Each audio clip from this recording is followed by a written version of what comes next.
Thank you, Mr President. I rise today to speak on the First Nations Voice Bill 2023.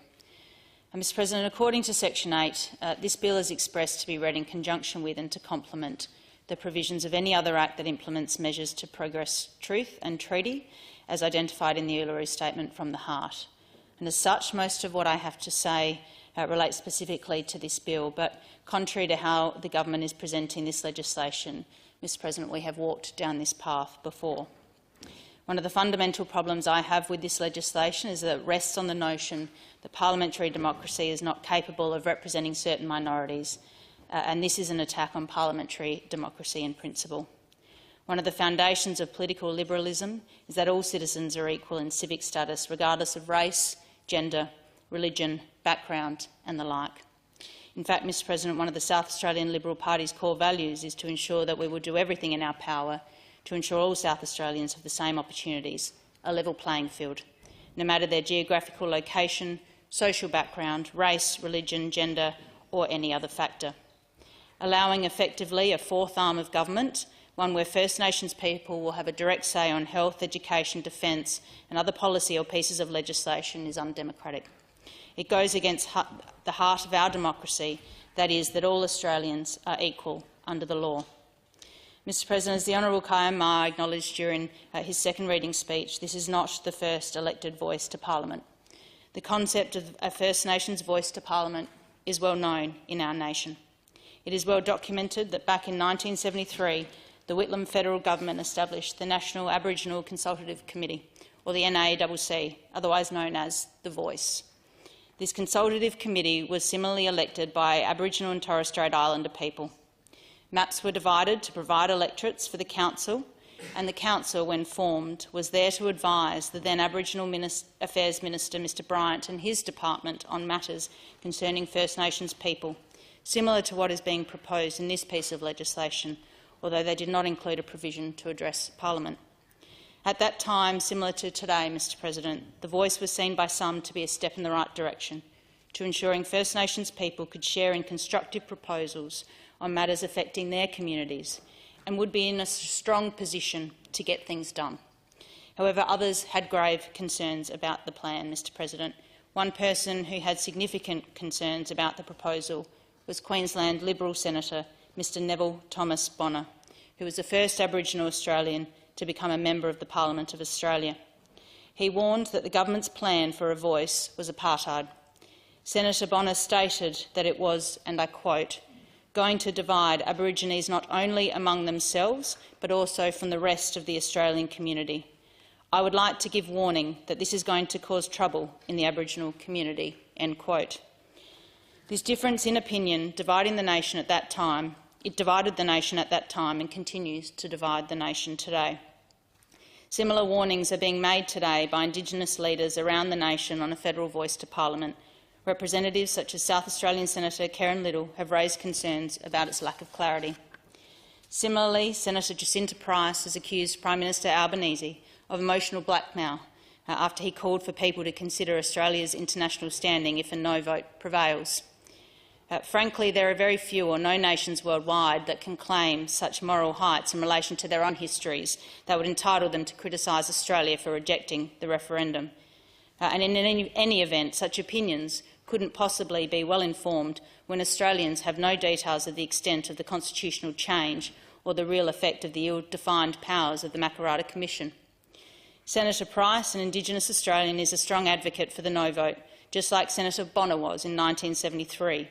She has said in relation to Prime Minister Albanese's comments that, and I quote, his argument to suggest that the voice is actually a tool to bring people together is proving to be the exact opposite. It's a little bit insulting for a lot of Indigenous Australians to suggest that somehow we're going to be broadly upset if it's not successful. The truth is that Aboriginal people that I've spoken to, and there are many of them, would be quite happy not to have this overarching extra gatekeep on top of all other bureaucracies that currently exist." End quote. Mr President, the vote for the National Aboriginal Consultative Committee took place on the 27th of September 1973, where 195 First Nations candidates stood for 41 seats. Soon after the vote occurred on December 3, 1973, Mr Paul Coe, President of the Aboriginal Legal Aid in Sydney, announced that he thought the NACC would not be successful. And I quote, "The NACC has no power of legislative review. It can only make recommendations, and there will be no guarantee that they will be implemented by the government." End quote. Mr Coe said that the NACC was a, and I quote, "good exercise in political propaganda," and that the Whitlam government is playing Aboriginals lip service. End quote. What unfolded after this was a swift and severe fracturing in the relationship between the government and this elected body.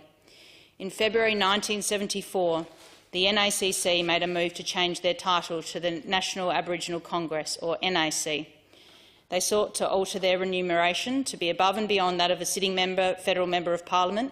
They sought to change their function from that of an advisory body to an executive status, and demanded that the then Labor Minister for Aboriginal Affairs, Senator Kavanagh, give the NAC direct control of the $117 million budget allocated to the Aboriginal Affairs Department. When this was refused by Senator Kavanagh, and he threatened to withhold delegate salaries in the dispute of the future of the NAC called for his resignation. Relations between the Congress, known later as the Conference, and the Commonwealth Government progressively deteriorated over the course of its life, as its purpose did not align with the expectation of Aboriginal leaders who sought self-determination and a representative body which would provide the mechanisms for this self-determination. What started very clearly as a formal body or a voice through which Aboriginal people could make representations to the government manifested into a fight over funding and autonomy. The conference was eventually abolished by the Hawke government in 1985. And since then, we've seen a number of statutory authorities, including the ADC, the Aboriginal Development Commission, the AECD, the Aboriginal Economic Development Corporation, and the Aboriginal and Torres Strait Islander Commission, or ATSIC. ATSIC became a body known for its culture of mismanagement and flawed priorities to such an extent that its existence was abolished in 2004 by both major political parties. Mr President, history is critical, and it is always important that we acknowledge our past, that we learn from our past when thinking about the future, so that we don't make the same mistakes. We must acknowledge the suffering of the First Nations people since 1788. We must do better when it comes to closing the gap and ensuring tangible, practical outcomes for Indigenous communities when it comes to health, education, safety and employment. We must acknowledge that the voice is not new and has been troublesome in its incorporation into government in the past federally. Mr Acting President, why would incorporating a similar voice into the Constitution or empowering a South Australian voice produce a different result? Additionally, the current voice proposal refers to treaty and truth-telling, but they are not strictly defined. Treaties are agreements between sovereign nation and states. There is only an oblique reference to a Makarrata Commission to supervise agreement-making. What sort of agreements? Why not clearly tell South Australians? Our first duty as parliamentarians is to preserve government sovereignty. We cannot, in all conscience, head South Australians down an unknown path which undermines sovereignty. Mr Acting President, I think it's also important to note that including a provision to address Parliament has the potential to impinge on parliamentary sovereignty and raises the questions on who else should be allowed to have their voice heard. Mr Acting President, as Liberals, we believe in right-sized government. We believe in running an efficient government, one that provides essential services, a safety net and laws that form the basis for a free and fair society without unnecessary bureaucracy or wasteful spending. The functions performed by a right-sized government are those things that are necessary to protect the life, liberty, property and sovereignty of the people. Mr Acting President, I am predominantly against this bill because this piece of legislation will enable a fourth arm of government and create a fourth bureaucracy. It is another elected body that has the power of making a contribution to any piece of legislation that comes through this parliament. This is something that no other South Australian, except for those who are privileged enough to be elected to this place as part of the Westminster system, has the right to do. This extra layer of bureaucracy will delay an already slow-moving government wheel, and it will do so because Section 7 ensures the continuance of existing First Nation bodies around the state. This Act will not reduce or replace already existing layers of bureaucracy. If you don't take my word for it, listen to the words of the former ABC journalist and now in Daily columnist Matthew Abraham, who said about The Voice, and I quote, "The 36-page bill reveals an expensive $10 million allocated over the first 4 years and, on paper at least, cumbersome and bureaucratically dense structure. The government will dispute this, but it is creating a fourth tier of government in South Australia, one that is far less accountable than our elected state, federal or local government. It is hard to read The Voice in any other way." End quote. As Matthew Abraham points out, it is a well-known fact that big government leads to more taxes, more inefficiencies and less practical outcomes. The reality is that a local First Nations voice cannot be directed or controlled by the state or by the minister, as stated in Section 10. At its own discretion, according to Section 15, it may assist public service agencies in the development of policies and procedures. In other words, the obvious potential for debilitating disputes with government agencies will exist, and with it the enhanced probability of litigation. It will certainly slow down the functions of our state government.